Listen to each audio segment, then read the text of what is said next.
Wat labun sen la saki bagi pulit kilayok kurup ya udrok ubala kayi bean bat alek kumnupat ya uni udrok ubala yok kurup nakaliang Chairman of Central Board of Indirect Taxes and Customs CBIC New Delhi Sanjay Kumar Agarwal ula pensyai bat ndalayo ya ke hukum nakayeng kasyari en sa pynduh pendamno ya udrok ubala yok kurup.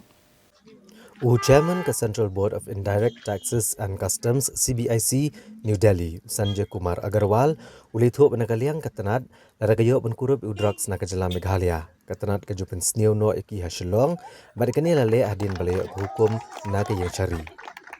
Yakni Agarwal lejubab ha bakli bakum no katanat kajule udroks bagajiyo penkurup man kasngi na kajala Meghalaya.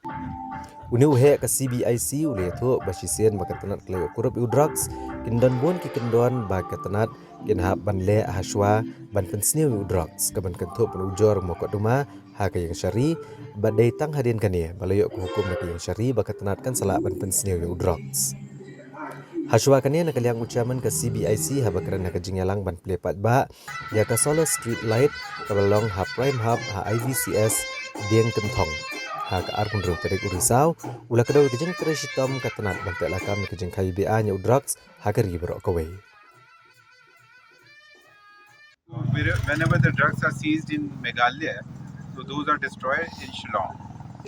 So, any similar steps you want to take in Meghalaya, owing to the huge amount of drugs that are seized here every day? So, whenever drugs have been seized, so department goes for destruction of such drugs after obtaining the court orders.